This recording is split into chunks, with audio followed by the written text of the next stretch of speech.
Hi again, everybody. It's Kevin Knesset coming to you from the home studio today on this, the 16th day of July in the year 2024. And joining me today is the incomparable longtime director of the Harrison Weather Center, Tony Mondero. And good Lord, could you not be at a better time given this heat? Tony, good afternoon. There's some relief in sight, Kevin, coming down the road. Got to 98 degrees already. Low cloud cover knocked it down to 94. Our forecast for today was for 98 to 102. I still think we can get near 100. The clouds will get out of here over the next couple of minutes. We get a few more hours of sunshine. But before we went on air, I was telling you, 25 days already of 90-degree heat or better, our maximum temperatures. The highest being June 21st at 100 degrees. This will be the 25th day. So whether we eclipse that 100 degrees, we'll see. But the good news here, there's some relief in sight beginning later on Thursday, Friday, Saturday, into the weekend. Much lower humidity and much more comfortable temperatures. What are we looking temperature-wise over the weekend? Do you know yet? Have you gotten that far? Yeah, I think we probably could get for daytime high temperatures up to 70s to low 80s, and very comfortable humidity. Washes heat wave right out, which will be nice. How much of the heat that we're experiencing today, yesterday, is humidity? Can you talk about that a little bit? Yeah, I'll tell you, we're looking at the temperature humidity index. Some people call it the real feel. We call it the heat index. That got up to 109 degrees just this afternoon today when we had our high temperature. So it was pretty hot outside. Yeah. We've been getting a lot of alerts, too, in email about staying inside or if you have to go outside for any reason, being hydrated, things of that nature. Yeah. Like, this is not a good time for certain groups like elderly people to be outdoors, right? This is a time where you really don't want to chance it. Right. The elderly, anybody susceptible to any breathing problems, you have asthma, if you have any respiratory problems, you really should stay indoors. And for those dog walkers, please walk the dog tonight after the sun goes down, because not only does the dog have to deal with the hot temperatures, Kevin, but they have to deal with the very, very, very hot sidewalks. Yeah, absolutely. And they sweat from their paws, right? So Yeah. what a mess. Yeah. If you're just joining us, Tony Mondero's here with us, and we are discussing the weather forecast with all these days of heat in a row. I don't remember this last year, right? Because it didn't seem like it was this many 90-degree days last year. Talk about the difference between last year and this year. Well, this year we have this heat dome, high pressure built in off the southeast coast. Last year we were more active with the weather. It was a little bit more rainier, and we got into a pattern where it was, as a whole, it was cooler. Than I think we have a shot at even 59-degree days or better for the summer. Now remember, meteorological summer starts June, July, August, and then September 1st we're into meteorological spring, or meteorological fall. Fall. Got it. So what else is new? Everything good? The Mets are playing well. They're in playoff position right now. If the season were to end today, who would have ever thought that when they were 13 games under 500? How's Tony Mondero doing? Oh, I think it's wonderful. I thought we 20 and 7 or something under the Grimace era, so it's pretty good. Seriously. Yeah. Since they went to London and then they came back, that's it. It's all been uphill from there. I didn't expect this. I wasn't ready to buy into it yet until I looked at the standings and saw that they were in the third wild card position and not too far out of the top, the second and first. I mean, could you even imagine that? What's your feeling about trades? I think they should leave the team alone. If anything, they should add. Well, they should add some pitching, especially for the end. They got that one guy that should help out. But they're talking about trading Alonso. They've got to be out of their minds. Well, here's the thing. What they don't know is whether he's going to sign here next year. So the question is, you don't trade him now, you get nothing. Somebody might need him for a pennant run. So if you take the risk that he's going to sign over the winter and win, that's a great strategy. But if they don't trade him this summer before the trade deadline, which I believe is July 31st, then he goes and he signs with the Cubs or the Astros or, God forbid, the Yankees or something like that. then you've got nothing. You get nothing in return because he is a free agent for the first time, and they come back with nothing. So the Mets really have screwed themselves in this regard. If they really want this guy here, they should sign him to a long-term extension now and get it over with. If they're not going to do that, if they don't think they can, then why? Maybe that's what they're going to do. Maybe they're going to trade him, get something. It would be better to get something than nothing, and then go out after him again in the free agency route over the winter. So I don't know what they're going to decide, but I know you're right. They need to add. This is not a year for selling like last year was when Max Scherzer went away and they just gave up on everything at some point. So I don't know. It's going to be a very interesting time once we get to that. And Kevin, they have the same record as at this point that he had in 15, and he went to the World Series that year. That's right. And they had that incredible run when Jose Cespedes came over from the Detroit Tigers. So, hey, anything is possible. Nobody came into this season with expectations. You and I talked about it in April, that we had no concept of what was going to happen. We didn't care almost. It was like, all right, maybe no pressure, maybe that will do something, and maybe they'll be better this year. So far, I mean, and when you think about this, I think there were 14 games under 500 at one point. At that point, I wasn't turning on SNY. I wasn't putting on Channel 11 to watch games at all. I wasn't listening on the radio. I wasn't even checking to see whether they won. And then Bob in the office says, yeah, you might want to take a look. They've been playing pretty well. This was right when they were going to London. So I watched the first game in London. They got demolished in London in the first game. And I thought, well, what are we doing here? Then they won the second game in a pretty dramatic fashion. And so I don't know. I just don't know what to think. Is this really what this team is? And if it is, they better make some additions at the trade deadline. And that's coming up on the 31st of July. Yeah. And before we go further, everybody like and subscribe. This is a great program Kevin has on Tuesday. The local news is coming up, and Kevin's got plenty today. And before I get in trouble, the boss wanted to know if we heard of anything about an earthquake, an aftershock, or anything like that. And we've been controlling Twitter, social media a little bit. They're saying that it might have been a meteor. That we heard about explosions in parts of the area. There has been aftershocks even from the earthquake that we had, what was it, a month or so ago? Mm-hmm. Very light, but this time like only maybe 1.0, 1.2 on the Richter scale. We wouldn't hear anything like that here. That's normal, by the way, because USGS said it could be a couple of months of aftershocks over here. We had the primary quake. But we're watching that very closely. And Kevin, if I hear of anything while you're doing the news, I'll text that to you through our meetings. No, thank you. There was all sorts of speculation, and you know what happens when that happens. It becomes a shit show because everybody is an expert of what was going on and what they thought. But, Lisa, I can't remember if she told me she heard it or felt it. I think she did because she didn't the first time when it was the major earthquake. So who knows what it is. But if you do find out, that certainly would be very, very helpful. So that's great. Absolutely. And Kevin, always a pleasure being with you. I can't wait till we're back together on our Thursday night when we do the adult version of the weather sometimes, and we have some fun with the weather show on Thursdays at 7. But the new setup looks great, and we'll let you do the news. We will talk very, very soon because that day is coming soon, so we'll get to there very soon. But I thank you so much for joining us today and hope you are doing well, my brother. Thank you. It was our pleasure, Kevin. All right. That's Tony Mondero of the Harrison Weather Center. Of course, the great and one and only Tony Mondero, who is just kicking butt every single day over at the Harrison Weather Center. We are very, very grateful to Tony for his presence. Oh, Lisa, you didn't. I'm sorry. I thought you said you did, but you had missed it the last time. I can't keep track of all these different things.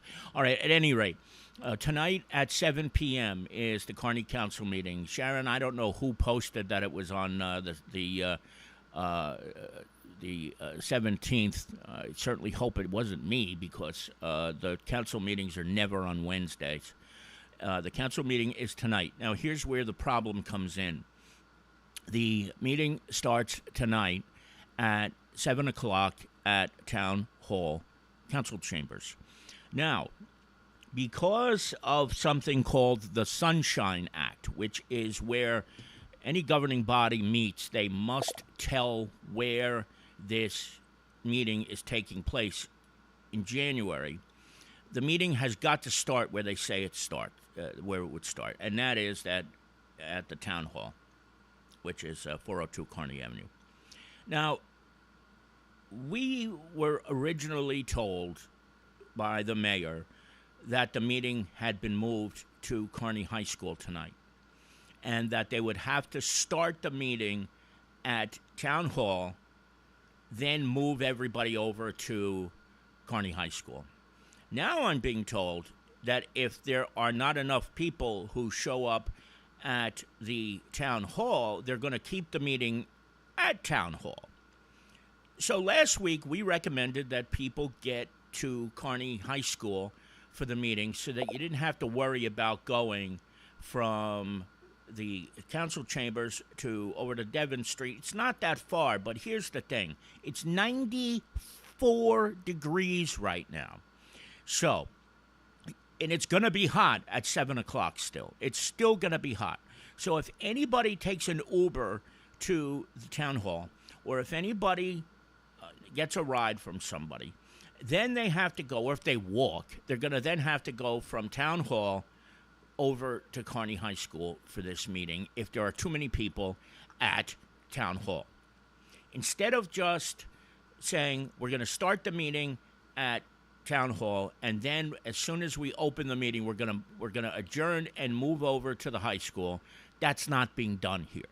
So I mentioned it to the mayor, and I didn't get a response in any form, and that's just the way it's going to be.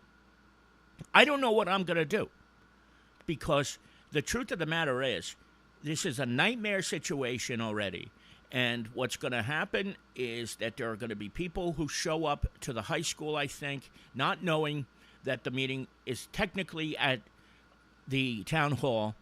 And then if they're all at Kearny High School, and then there's a small number of people at town hall, it's not going to get moved to the high school, because there won't be, the reason they would have to move it to the high school is because once you get over capacity for the purposes of the building capacity and the fire department, then you can put it somewhere else.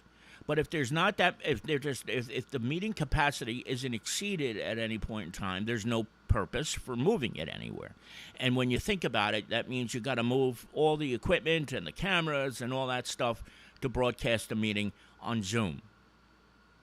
So while I did join you 1 week ago today and say that this meeting was going to be at Kearny High School tonight at 7 p.m., I can't tell you right now whether that is the case.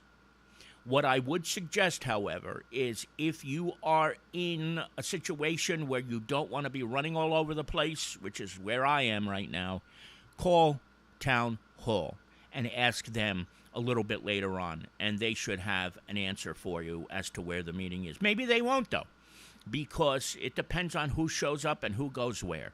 And it's very possible there's going to be a lot of people who think the meeting is at the high school, who are going to go there, who will not see this now to know that it's possible it won't be at the high school. It would have been so easy to say, we'll open the meeting at Town Hall, and then there'll be too many, we're just going to have it there, okay? So I can't give you an answer, and I just can't tell you anything. I don't know what's going to happen.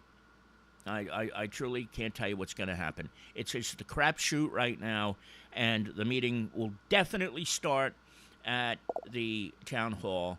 But if there's too many people there, they're going to just move it over to the high school, when it's going to be in the 90s, where not everybody's going to be able to find a parking space. Fortunately, the teachers will be out of session, and this could have all been solved if they had just said, we're going to start the meeting at town hall and move it over to the high school. And let's be realistic.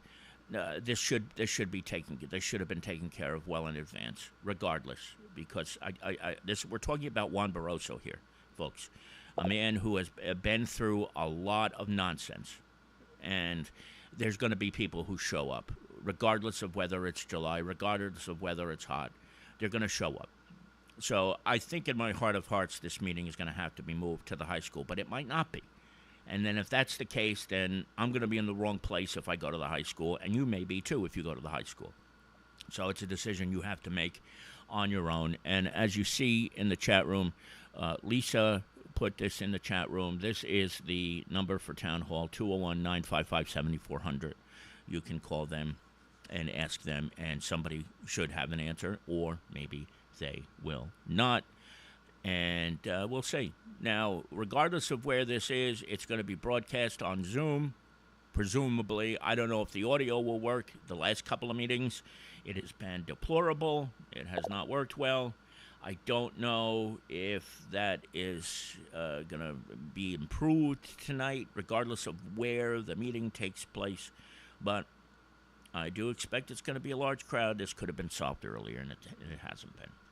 All right, so we'll get to this week's newspaper. Oh, whoa, you don't need to see that. Okay, sorry about that. I don't know how that happened. Now, the front page this week is about Hudson County Open Space Trust Fund grants that Kearny, Harrison, East Newark, and for that matter, all Hudson County municipalities got. There are several projects that will benefit from this. The first one is the one that's obvious that you can see right here on the screen, and that's the old Oakwood Baptist Church, which is going to become a community center for the town of Kearny, and they received a substantial amount of money to renovate it and convert the old church into what will now become a multi-purpose community center.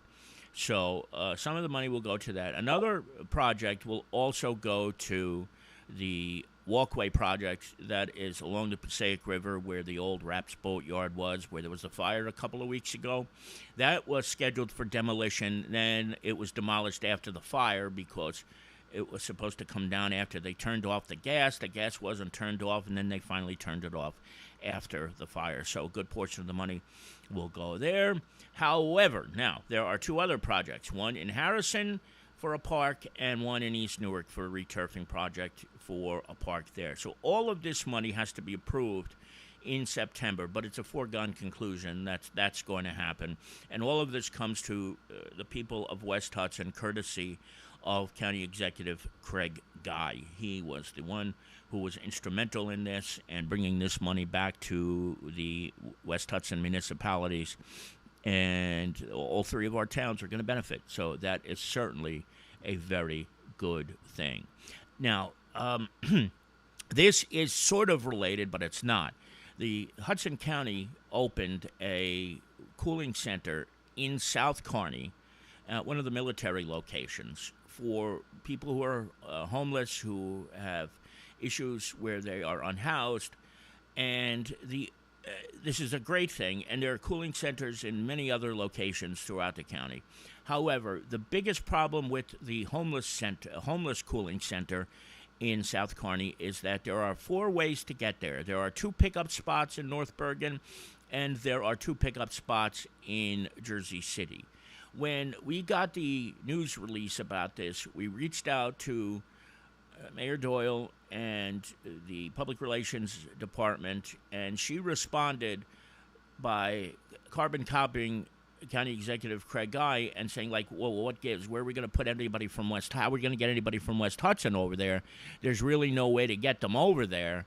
And we did not get a response from the county executive, nor did the mayor's office. So unfortunately, if you live in Kearny or Harrison or East Newark, and you know somebody who is without a house and they need to cool off, there's absolutely no way, public transportation-wise, to get them down to this place in South Kearny. So I don't know if they're going to eventually expand. This is supposed to go on until the 15th of September or later if the weather dictates it. And let's face it, it's been pretty darn hot over the last couple of weeks, so it could very well be that the summer will last way beyond the 15th of September. But as of now, there are 4 ways to get there in pickup locations: 2 in North Bergen, 2 in Jersey City, none in the West Hudson area. It wouldn't make too much sense to just put a pickup location at West Hudson Park right in the middle of West Hudson, so we'll see what happens there if there's any change. But it's still a good program that they're doing this, and there's a lot of social services that are available for anybody who may be homeless in the process during this horrible, horrible heat. This was a ridiculous story, and I can't remember if we reported it last week on the air, but there was an incident where a car was stolen. It was a Jeep in Jersey City, and 3 teenagers drove it to Secaucus. One of the police officers in Secaucus noticed the car, and 3 people got out of the car, and 2 were arrested. But one decided he was going to jump into a Secaucus police radio car, and he took cops on a joyride through Secaucus, Jersey City, Kearny, and then Newark. The car was eventually found, and fortunately, they were able to arrest this kid who hopped into the car and took it on a joyride. I guess he thought it was a wise idea to have an easily identifiable vehicle go on a joyride through 4 towns. But the first 2 kids who were involved in this car theft, who are both teenagers as well, were, just given a little summons and so told to go to family court or roadside adjudication, some nonsense.